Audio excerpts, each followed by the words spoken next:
नमस्कार दोस्तों, 24 आवर्स पुर्तगाल news updates में आपका स्वागत है। हमें बहुत खुशी है कि आप रोज अब पुर्तगाल की खबरें सुनते हैं और सतर्क रहते हैं। ये आपके लिए बहुत अच्छा है, क्योंकि जिस देश में आप रह रहे हैं उस देश के करंट अफेयर्स या जानकारी का पता होना चाहिए। नहीं तो आपको जैसे पता ही है कि हमारे अपने लोग हमें कैसे धोखा देते हैं जानकारी न होने के कारण। हमारा उद्देश्य आपसे जुड़ने का सिर्फ इतना ही है कि पुर्तगाल में लोग सतर्क रहें। जो 2 नंबर का काम करने वाले हैं उनका धंधा बंद हो और हमारी तरह मेहनत करके काम करें या फिर किसी कौशल के आधार पर काम करें। हम सिर्फ लोगों को जानकारी देने के लिए काम कर रहे हैं ताकि वे गलत तरीके से पैसे न कमाएं। और यदि आपको कोई जानकारी चाहिए तो आप हमसे कमेंट्स में पूछ सकते हैं। हम आपको वहीं पर सभी डिटेल्स दे देंगे। हम आपसे कोई पैसा नहीं लेंगे, क्योंकि आप हमारे अपने हैं। आप अपने देश के हैं, और अगर अपने देश के नहीं भी हो तो कोई बात नहीं, हम आपकी जरूरत जितनी हो सके मदद करेंगे। आज आपके लिए कुछ खास जानकारी है जो हम आपको सूचित करना चाहते हैं कि हम भारत यात्रा पर जा रहे हैं। इस दौरान हमारा टिकटॉक चैनल काम करने में दिक्कत कर सकता है। हालांकि हम कोशिश करेंगे कि VPN के माध्यम से टिकटॉक पर आपको नियमित अपडेट्स मिलती रहे। लेकिन अगर किसी कारणवश टिकटॉक पर अपडेट्स नहीं आ पाए तो आप हमारे फेसबुक और यूट्यूब पेज पर खबरें सुन सकते हैं। वहाँ पर न सिर्फ आप खबरें सुन सकते हैं बल्कि उन्हें हिंदी में लिखित रूप में भी पढ़ सकते हैं। लिंक हमारे बायो में उपलब्ध है। हम भारत में रहकर भी आपसे जुड़े रहेंगे। अपना ध्यान रखें और पुर्तगाल की ताज़ा खबरें जानने के लिए हमसे जुड़े रहें। धन्यवाद। 13 मई 2025 अमेरिका से पुर्तगाल की खरीदारी में जबरदस्त उछाल। जनवरी से मार्च 2025 के बीच पुर्तगाल ने अमेरिका से 30.5% अधिक वस्तुएं आयात की, जबकि निर्यात में 1.8% की गिरावट दर्ज की गई।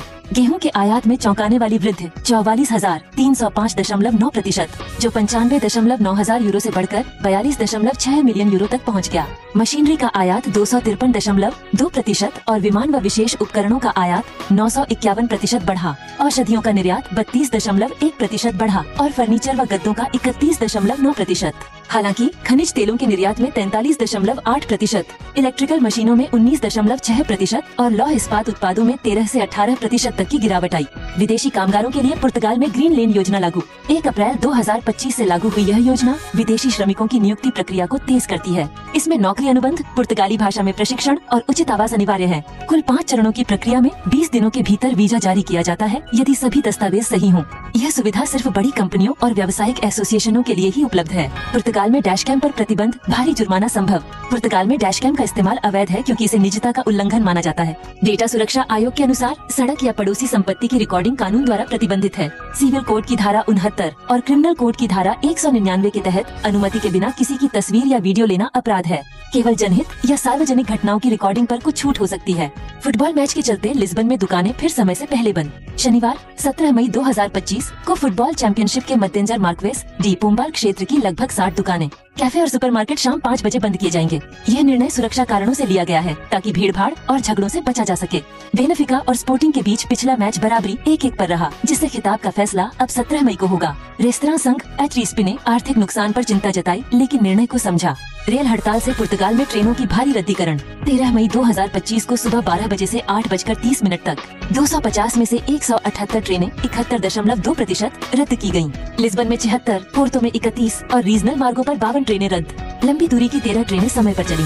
हड़ताल का कारण वेतन वृद्धि की मांग, वेतन संरचना में सुधार, सामूहिक सौदेबाजी की रक्षा। हड़ताल 7 मई से शुरू होकर 15 मई तक जारी रहेगी। मोबाइल फोन के उपयोग पर पुलिस की सख्ती। राष्ट्रीय सड़क सुरक्षा प्राधिकरण ANSR, GNR और PSP बुधवार से व्हील पर आपका मोबाइल फोन इंतजार कर सकता है अभियान शुरू कर रहे हैं। यह अभियान 20 मई तक चलेगा और इसका उद्देश्य ड्राइवरों को मोबाइल फोन के गलत उपयोग के खतरों के बारे में जागरूक करना है। अभियान के तहत विभिन्न क्षेत्रों में निरीक्षण और जागरूकता अभियान चलाए जाएंगे। रयानएयर बम धमकी, झूठी चेतावनी। फारो से शार्लेरॉय की उड़ान पर रयानएयर को एक बम धमकी मिली, लेकिन यह झूठी चेतावनी थी। उड़ान सुरक्षित रूप से शार्लेरॉय एयरपोर्ट पर उतरी और यात्रियों को उतारने के बाद विमान को वापस फारो भेजने की तैयारी की जा रही है। क्रिस्टियानो रोनाल्डो के बेटे ने पुर्तगाल में डेब्यू किया। क्रिस्टियानो रोनाल्डो जूनियर ने पुर्तगाल अंडर 15 राष्ट्रीय टीम के लिए जापान के खिलाफ 4-1 जीत में डेब्यू किया। इस मैच में राफेल काब्रल ने हैट्रिक बनाई। पैरेंटल लीव की ऑनलाइन प्रक्रिया शुरू। अब अभिभावक विस्तारित पेरेंटल अलाउंस के लिए सोशल सिक्योरिटी ऑफिस में जाने की जरूरत नहीं है। यह प्रक्रिया अब ऑनलाइन उपलब्ध है, जिससे अभिभावक सीधे प्रिविडेंशिया डायरेक्टा के माध्यम से आवेदन कर सकते हैं।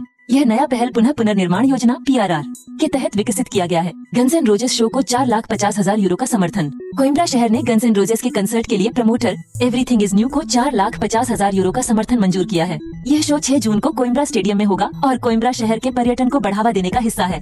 अलगारवे में ग्रामीण आग से निपटने के लिए फंड बढ़ाए गए। अलगारवे के नगर पालिकाओं ने इस वर्ष ग्रामीण अग्नि प्रणाली के लिए अग्निशामकों को मिलने वाली वित्तीय सहायता को बढ़ाया है। यह समर्थन 15 मई से 15 अक्टूबर तक प्रभावी रहेगा, जब क्षेत्र में आग का खतरा अधिक रहता है। मार्सेलो ने स्पेन और इटली के राजा और राष्ट्रपति का स्वागत किया। पुर्तगाल के राष्ट्रपति मार्सेलो रेबेलो डी सोसा ने आज कोइम्ब्रा में स्पेन के राजा फिलिप सिक्स और इटली के राष्ट्रपति सर्जियो मत्तारेला को सम्मानित किया। यह कार्यक्रम कोइम्ब्रा विश्वविद्यालय में हुआ, जहां दोनों प्रमुखों को डॉक्टरेट की मानद उपाधि दी गई। कमरों के किराए में लगभग दोगुनी वृद्धि। 2025 की शुरुआत में किराए पर उपलब्ध कमरों की संख्या में पिछले वर्ष के मुकाबले 81% की वृद्धि हुई, लेकिन किराए में 4% की वृद्धि भी देखी गई। कोइम्ब्रा में सबसे अधिक 364% की वृद्धि हुई। हालांकि कई शहरों में किराए की कीमतों में बढ़ोतरी देखी गई, जैसे पंचल 50% और फारो 32%। बारिश का मौसम चेतावनी जारी। एवोरा, बीजा और सेटूबाल जिलों में आज दोपहर 12 बजे से 6 बजे तक बारिश और गरज चमक के साथ बारिश का मौसम चेतावनी जारी किया गया है। मौसम विभाग ने हल्की से मध्यम हवाओं और तापमान में थोड़ी वृद्धि का भी पूर्वानुमान जताया है। कल का मौसम 14 मई 2025। तापमान, अधिकतम तापमान 18 डिग्री सेल्सियस, न्यूनतम तापमान 8 डिग्री सेल्सियस। मौसम, दिन में आंशिक रूप से बादल और सूरज, मिश्रित मौसम। वातावरण, हल्की से मध्यम हवाएं, हवा की गति हल्की से मध्यम होगी।